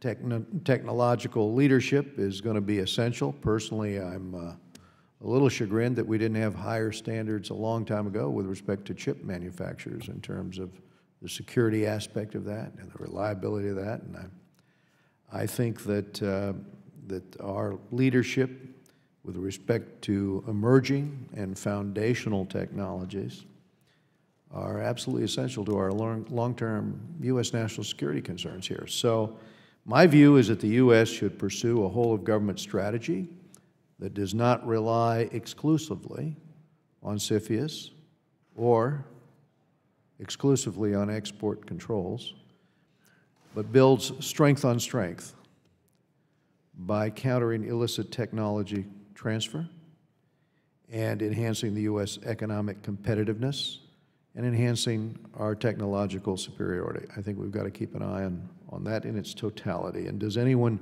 disagree with that proposition or would want to make a caveat to that? No, sir. Heartily endorse what you're saying. I think the panel, Assistant Secretary Ashew, then I'll ask you, the Export Administration Act was designed to impose trade controls on the Soviet bloc. And it was never comprehensively updated. It has been in lapse for most of the last quarter century. I've introduced the Export Control Reform Act of 2018, as the chairman mentioned, which would repeal the expired authorities and replace it with a modern structure, a structure to regulate the export of dual-use items and emerging critical technologies. Do you agree with the proposition that it's time to enact a modern statute that lays out clear policies and procedures for the administration of our dual-use export controls, including requirements that such controls are adapted and regularly updated to respond to the evolving demands of the 21st century? Sir, it's not just time, it's overdue. And again, I'll reiterate my gratitude for your thoughtful leadership on this issue. The statute that is in lapse refers to Cold War anachronistic, not only terminology, but authorities. And so this is a very, very important initiative you've begun. Dual-use technology at one time was a fairly slim slice of American technology leadership. It used to be, quite frankly, driven out of the national security establishment. That has changed, as we all know, and we need to update our authorities to reflect that. Currently, we are operating under an executive order called IEPA, the Emergency Economic Powers Act, and that allows us to operate, but is not reflective of the challenges we're trying to meet. So your efforts on this are really quite important, and we appreciate it. Well, thank you. My own view on this, and that's reflected in the hearing that we had before the Foreign Affairs Committee yesterday, is that it's actually the export control system, in my view, that's best placed to lead a whole-of-government solution to this, especially when we consider what's necessary to counter Chinese and other adversarial efforts to acquire sensitive U.S. technology. To do this in tandem with CFIUS. Our export and controls and CFIUS both require this attention. But in terms of how we're going to lead to this, to achieve this result, I think it's an important point, and I raise it here at the committee today, and I again thank the chairman for giving me some time to make that point. Thank you very much, panel. Thank you. Thank you. And the gentleman yields back. The chair now recognizes the gentleman from Ohio, Mr. Davidson. Thank you, Chairman, and I thank our witnesses. I really appreciate the attention that this topic has received by our whole committee, by the subcommittee, by Mr. Pittenger, and by Mr. Heck as well. So I really appreciated Mr. Heck's opening remarks in particular about the sense of urgency that this topic needs. I was a cadet at West Point when similar topics came to mind to me because that was when release authority for sensitive technology migrated from defense to commerce. And one of the first actions was for CFIUS to transfer the technology to launch multiple vehicles off of one launch platform. So one rocket goes up, multiple little satellites go out into precise orbit. You know, obvious applications for warheads and other things. And I felt like we started down a bad path with that very decision. I don't know that we've entirely recovered, but in that same time frame, we've seen China has figured out a grand strategy in a way that the rest of the world really hasn't. We've been playing in a very different dynamic. And in a lot of ways, in my opinion, we haven't figured out a course of action. We've vacillated from the, say, John Bolton school of thought to the John Kerry school of thought, and there's a wide gulf in between. But we don't have a unified way to deal with much of our national security. That has implications from everything like we're still on the same authorization for military force that happened days after 9/11, despite missions that we know can't be jammed down it, but we lack the sense of cohesion. And so until we really get that top-level grand strategy, I don't think we'll get a lot of things right. In the meantime, we can't afford to get this wrong or continue to get this wrong, because underlying it, technology is being used by those people that do employ grand strategy and all the resources of their country, not just militarily, but their economy, their academia, to accomplish their stated national objectives. And China's One Belt, One Road is probably the best example of that, though not the only one. So With that, a lot has already been said by the time you come to someone in the rank order that I get to question. But Mr. Pittenger, Mr. Royce had good dialogue about the concern and the differentiation between export control. And Mr. Ashu, you had a good answer to that. But I guess if you could just boil it down into the why should CFIUS control intellectual property if that intellectual property is already controlled by commerce?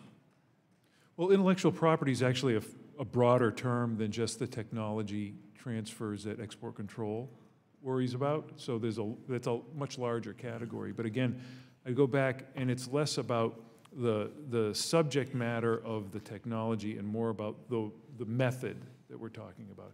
CFIUS is designed to get at transactions. And quite frankly, there are a lot of innovative transactions out there that CFIUS has trouble getting at. And so, again, this is why we're here today. But by the same token, the export control system is trying to aim at those technologies that are a problem. In the current state where China is in particular, although let's not forget there are other adversary nations that are also quite aggressive, but China in particular has a strategy to accost our system to appropriate technology. So again, that's why they're both necessary, but they are designed to do different things. Thanks for that. Mr. Tarbett, some of the country's largest tech firms have been concerned that if CFIUS reform is done incorrectly, it could create a parallel export control system. So that balance that's there, differentiation. The group believes that the impact of a dual system could greatly hinder the speed at which business transactions are done, and frankly, sometimes because of the structure, it has been a little bit ambiguous as to whether the transaction desired would fall under what type of oversight or regulation. Is there a risk that technology companies' fears are justified? No, I think every intention was made for the regulations to make sure there's unnecessary duplication. We've been meeting with the technology companies and firms and all sorts of other stakeholders. I think now we're working with a set of technical amendments to make sure that clarification is in the text of the bill itself, so we won't create some kind of dual two-tiered system.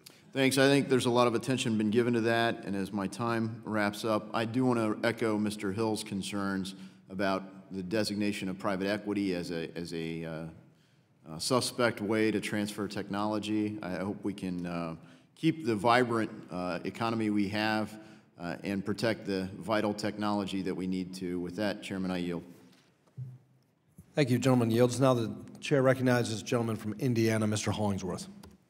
Well, happy Thursday. I appreciate the opportunity to, frankly, listen to a lot of the testimony and hear some of the remarks. And frankly, wanted to add that I really appreciate Mr. Pittenger's effort here and the legislation before us to talk about how we might reform some of these programs that, as you well said, haven't been reformed in a long period of time. And look, I'm no advocate for the status quo.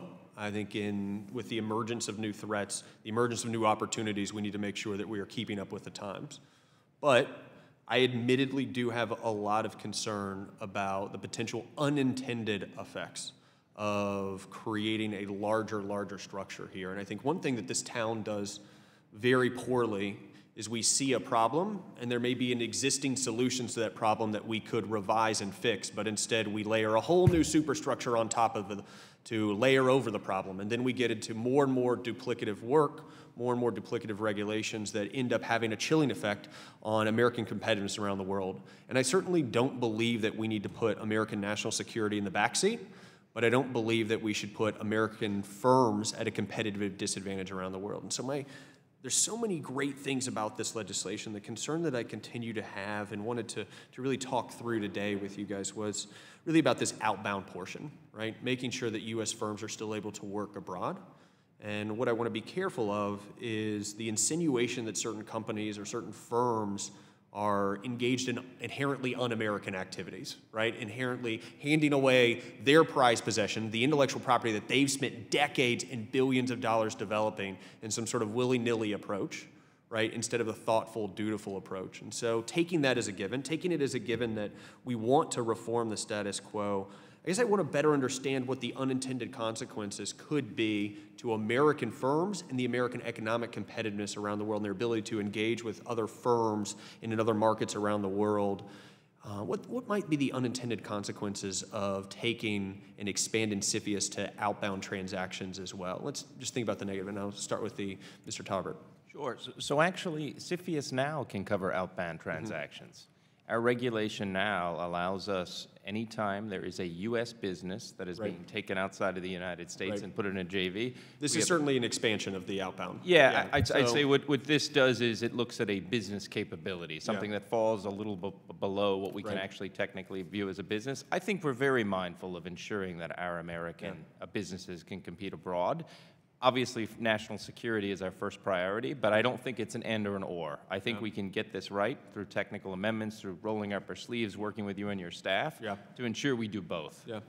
Additionally, so we've talked a lot about this legislation, and I'm a big fan of the legislative process. I'm a big fan of Article 1, right, certainly. But legislation takes time, right? And writing the rules, putting forth the procedures from this legislation isn't something that we're going to pass it on day one, day two, we're going to get this thing up and running. So I kind of continue to come back to some of the existing structures that we have in place, really updating those, really making sure that we can enforce something very quickly. It's 2 to 3 years that it might take to pull this together from a legislative aspect, right? That's forever in technology today, right?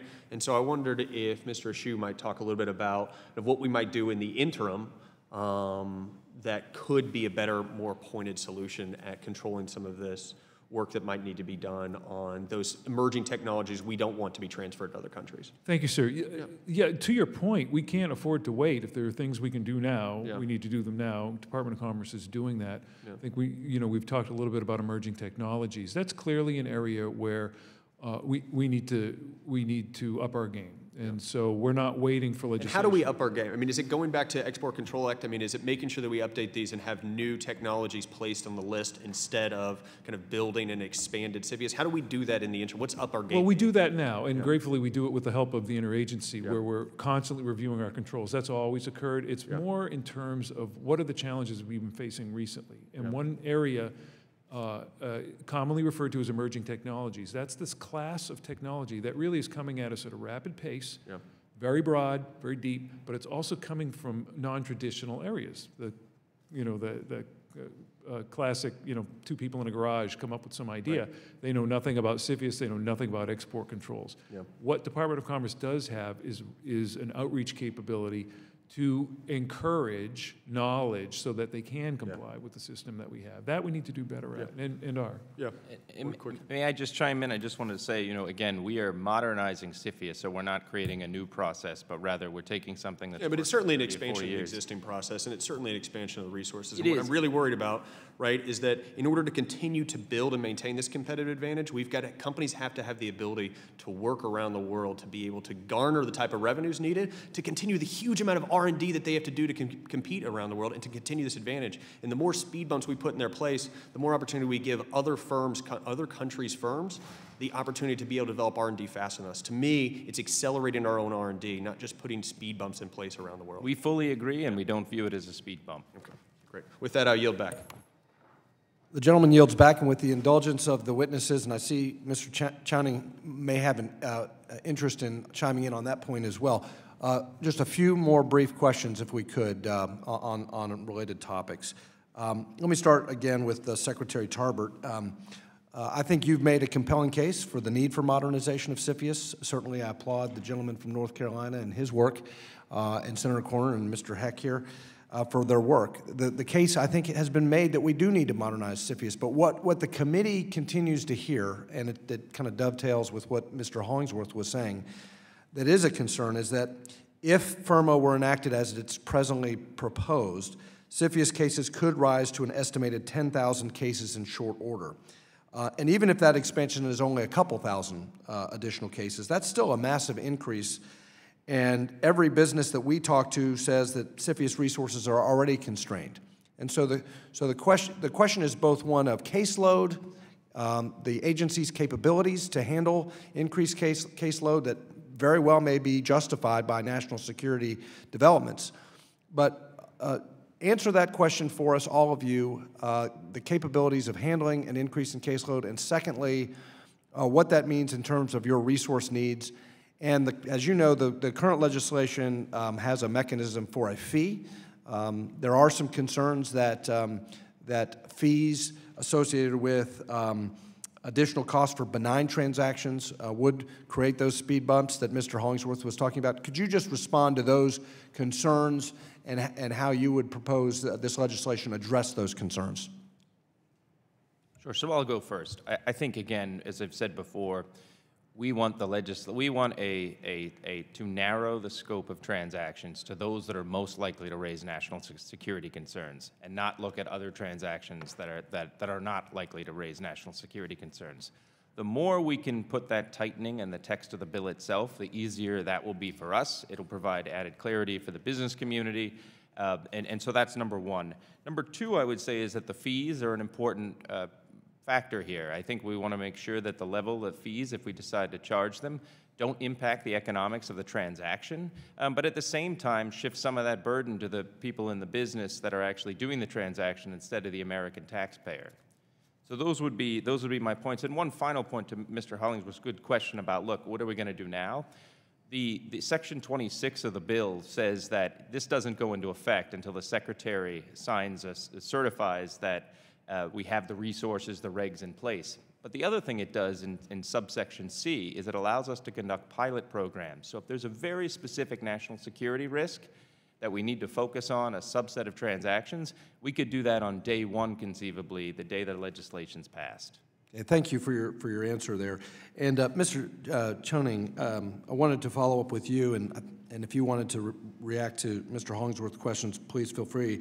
But it was very helpful, your testimony about thinking of CFIUS as a backstop, and I wanted to follow up on that. How does the FIRMA legislation update CFIUS in a way to capture technology transfers that the export control system might miss? Sure. And could you maybe give us a scenario of how that would work? Yeah, no, I think happy to, and I think I can probably kind of respond to both. I think it's important just to reframe the context for why we think this is important from a national security dimension. So the National Defense Strategy, which recently came out from the Department of Defense, kind of said, listen, interstate rivalry is now the primary national security concern for the Department of Defense.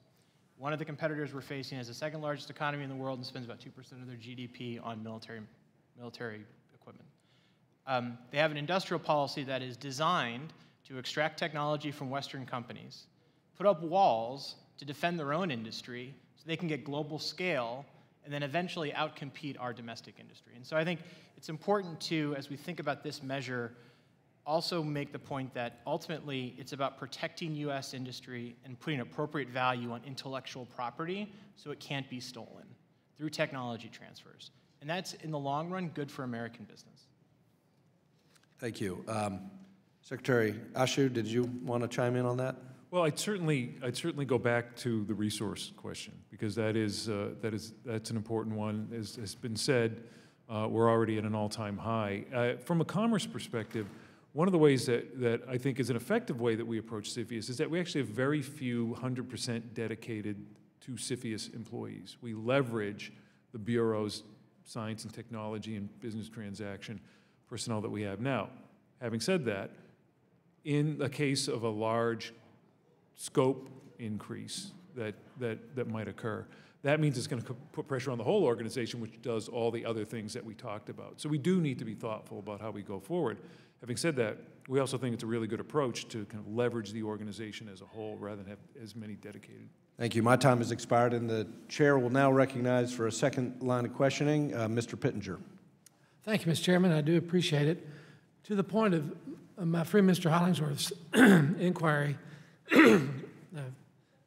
I would say that what we've done in this bill in creating a good guys list is going to create even greater access to foreign investment and capital investment in this country to those who subscribe to the same standards. That's not correct today. I think in consideration of the resources that are needed, I think we should keep in mind that Chinese particular investment, and there are other concerned parties, in 2010 was about $4 billion. 2016 it was $46 billion. So let's assess the scope of the problem that we're addressing now. And since 2015, they've acquired 43 semiconductor companies, 20 of which have been in the United States. This is a very significant concern. These are supply chain to our DoD very often. So the crisis is there, the concern is there.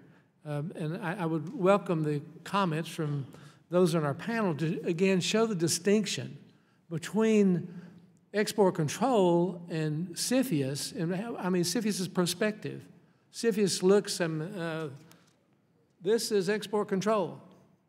Apple is CFIUS. It's the company that owns this. I think what gets lost in the maze here is the distinction of what CFIUS is capable of doing that's not consistent with export control. If you'd comment on any of those issues. Sure. Sir, sometimes there are just transactions that cause concerns. By that I mean, you know, a marriage of two entities may just not be what you want to see done. And it could have reasons that go beyond technology transfer, and I won't get into specific cases. And having said that, and why you need them to work together, is if CFIUS denies a transaction, that doesn't necessarily stop the technology transfer if there's technology transfer at concern. But most importantly is there are transactions that could be a concern to the United States national security establishment, even though there's no technology transfer issue there. You need both. Are you concerned historically that we have an issue with the transfer of intellectual property in the past, and that's why we need to address this today? Oh yes, absolutely. I think it's important to note, America is the technology world leader, no question, has been for a while. That is the result of authorities that we have been using to this point. So the authorities that we've had, export control, CFIUS, those authorities have worked, but they've also been adapted along the way, and it's time to continue. Is this a particular concern in China in terms of their enhancing their avionics or their? Yes, in particular in two ways, and I think it's important to be specific. Eric has already mentioned the volume of dollars that China is willing to spend. That is clear. But even trickier is they are becoming quite adept at using their massive market as almost a bludgeon to U.S. industries that need access to large markets in order to keep our industrial base secure. So that is the path that we need to find a way to. And they've accessed that through American markets and through the ability to obtain intellectual property through our own companies. Representative Pittenger, I think I'm not the best person to speak to your point about the cost because I'm from the Treasury Department and we generally don't like to spend money. But I think it would be helpful if maybe the Pentagon could weigh in on sort of the proposition, the value proposition here. Yes, sir. Yeah, and I think you can look at the cost or the incremental cost, but you also have to look at what it's protecting. And if you think about it is an insurance policy on the hundreds of billions of dollars a year we spend on our own defense industrial base, it's a really small investment to make sure that what we're investing for our own military advantage and we're investing in our own companies to be able to continue to replicate that still can, and that investment doesn't get eroded because of theft. Thank you. I would like to ask, if I can quickly, regarding technologies in the avionics industry, would you all consider that a critical industry that must be protected and addressed by both our export controls and CFIUS processes? Yes, sir. Yes. Yes. Well, there are specific firms in China that have been very engaged in this concerns with national security way. Do you think there are scenarios where private sector engagement with Chinese firms could create national security vulnerabilities? Yes. Can you speak to the industries and capabilities in China that have benefited from the gaps identified in our export controls and CFIUS process? And which industries in particular have benefited most from the gaps identified in our CFIUS laws? I think to provide a complete context for that, we probably need to have a closed-door session. I think just in general, the way we would view that is think of the emerging technologies that we all would imagine would have military application, but that may not be on specific military programs right now. Yeah. The gentleman's time has expired. And we're just for the record, we're going to clear 2, possibly 3 more members for questions, and then we will conclude the hearing. With that, we recognize the gentleman from West Virginia, Mr. Mooney. Thank you, Mr. Chairman, for hosting this hearing, and Congressman Pittenger for putting the bill in. I'm already a co-sponsor, and thank you for coming to testify on this important issue with these cyber threats and advanced technology. I mean, this is just a critical issue. So I guess my first question is, Mr. Tuning, in a 2006 report, the Government Accountability Office noted that the Military Critical Technologies List, MCTL, and the Developing Science and Technologies List, which your department manages, had produced critical technology lists of questionable value. In a 2003 report, GAO further found that the MCTL, quote, remains outdated and updates have ceased. The MCTL is not used to inform export decisions, its original purpose.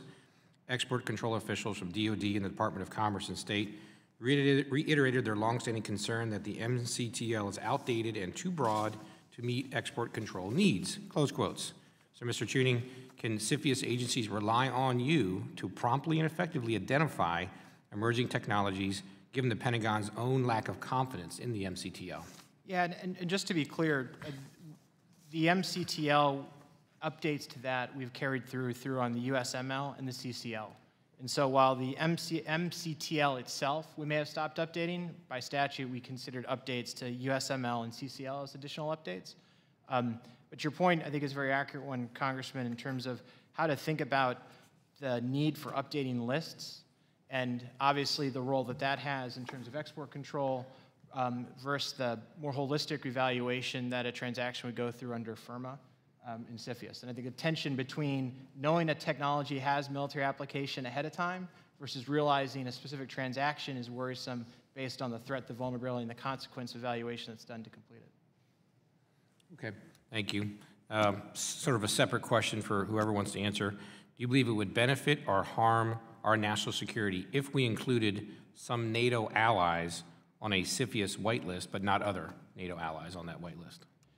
So what we're currently doing with our allies, because they recognize a similar set of concerns, the 17 National Defense Authorization Act asked the department to establish the NTIB, or the National Technology Industrial Base, which is a partnership between ourselves, Canada, Australia, and the United Kingdom. That program is beginning to go underway now. One of the pilot programs that we're doing as part of that is a collective FDI protection regime, so that we can create a common standard for foreign direct investment protection within that global set of industrial base activities. Well, and follow up to that also, so Australia and New Zealand are not part of NATO, but they are members of the Five Eyes Intelligence Alliance. So intelligence and academic reports have noted that China has sought influence in these countries' political systems through the use of campaign donations. Do you believe Australia and New Zealand should be on a CFIUS whitelist in light of China's actions? I think we need to make sure our allies are aligned with us and we have a collective set of protection regimes for our friends who are also under threat from the same set of concerns that we have here. Congressman Mooney, first of all, thank you for your co-sponsorship of FIRMA.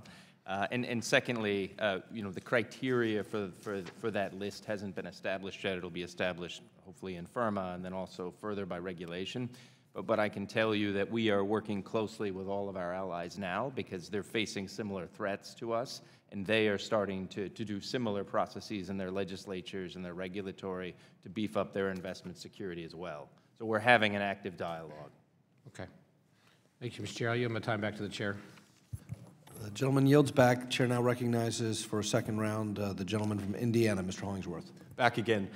I probably won't take the full 5 minutes, but did want to address a few things that were said over the last little bit. One, the reality is America's technological advantage wasn't created or wasn't enduring because of CFIUS, because of Export Control Act. It was created and enduring because of the R&D of thousands of firms across this country, because of the great academic institutions we have, because of the ingenuity of Americans overall. And that's what I'm concerned about. What I'm concerned about, as the gentleman, Mr. Machuning, said, was their Chinese goal of reaching global capacity, right?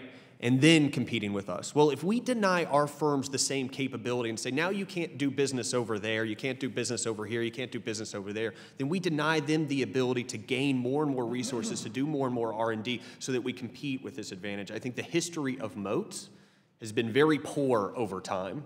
But the history of doubling down on your advantage, continuing your work, and using older technology, frankly, these companies spent billions of dollars investing in, right? And now they can use that as a cash cow so they can pour more money into R&D to develop new technology. I want that to happen in the United States. I want that to happen and be led by US firms. And what I'm worried about is we are denying them the ability to do that. And that things through the regulatory or bureaucratic process will begin to get mired up such that they can't leverage those capabilities that they've spent decades and billions of dollars building these platforms for. And I think there have been instances and continue to be instances where we use decades-old technology, go to emerging world countries, go to other countries, and begin to sell that relatively low cost, high margin businesses that then they can use those dollars to reinvest back here so that we have those advantages in the future. And I think that the history has shown time and time again that that is what creates enduring competitive advantages and gaps between us and the other world. I am not in any way saying CFIUS needs to remain unchanged. I'm not in any way saying that China doesn't have a comprehensive, thoughtful, and tactful strategy for how they might get at these technologies. What I am simply saying is they will find some way to get in the door. I've seen them hack OPM down the street, right? We need to make sure that we have the advantage because our companies are leading the world in the work that they do in their fields and their industries. And I'm worried we are putting them at a disadvantage in doing this. And so with that, I'll yield back, Mr. Chairman. Gentleman yields back. Does anybody seek? Gentleman from Washington seeks. You go to Washington. Okay, gentleman from Washington is recognized. Thank you, Mr. Chairman. I appreciate the comments from my friend from Indiana very much. I would like to, however, at least put it within a different kind of a context. Namely, our technological advantage was developed over a long period of time, which was not within a global economy. We exist today under a much different world than we did at the time at which our technological advantage accelerated. In fact, I think I read recently that global trade has increased fivefold just since 1980. It's a stunning increase in the interweaving of the economies of the nations of the earth in the relatively recent past. So we have a different context. I think it's also important to note that our technological advantage has been brought about in no small part because of public investment in research and development. And that's an investment that we need to continue to make. Indeed, I have also read recently that the public investment in basic science research and development as a percentage of GDP is the lowest level that it's been since the early 1950s. So there are a lot of dimensions to this in order for us to keep our technological advantage. Again, those of us who are co-sponsors and supportive of FIRMA also believe very much that foreign investment in the United States is an important part of our nation's future, and that this bill, in fact, will enable that by virtue of providing them with the certainty and us with the security that we need in order to do that. But the essential point remains, and it should not be forgotten, that what we are talking about here is an existential threat to the national security of our country. And for those of you who aren't yet buying that, I strongly encourage you to go back and, for example, be the beneficiary of the classified briefing that could be available to you, and to look at, as an example, the Broadcom effort to acquire Qualcomm. I understand the concerns. That's a part of this process, and I'm glad they've been brought forward. I think, however, that the theoretical concerns, the hypothetical concerns, are materially outweighed by what has clearly been demonstrated to be, as I indicated, an existential threat. What we should leave here with is consensus on a conclusion. CFIUS needs to be modernized. CFIUS needs to be updated. Let's engage in the give and take about what the specifics of that may look like. But nobody should doubt that in the best national security interest of this country, this is something that this Congress should do and should do immediately. And with that, I would be glad to yield my time to my friend from North Carolina. Thank you, Mr. Heck, and thank you for your leadership with this important legislation. You have been a real thoughtful individual to work with. I would like, Mr. Chairman, to submit for the record a Department of Justice statement regarding the FIRMA bill. Without objection. Consent for that. One more question, if I could ask the panel, if that's okay. We just would like for you all to just comment on the importance of the inclusion of joint ventures within the jurisdiction of CFIUS. I think it's incredibly important. We've seen a number of cases where people have had an M&A transaction that's under CFIUS jurisdiction, and they've simply restructured it as a joint venture to evade our jurisdiction. Thank you. I yield back, Mr. Chairman. Thank you very much, each of you. And thanks to all of our witnesses for their testimony today. It has been a very helpful hearing for all members, and we appreciate your contributions to this important work. Without objection, all members will have 5 legislative days within which to submit additional written questions for the witnesses to the chair, which will be forwarded to the witnesses for their response. I would ask our witnesses to please respond as promptly as you are able. This hearing is now adjourned.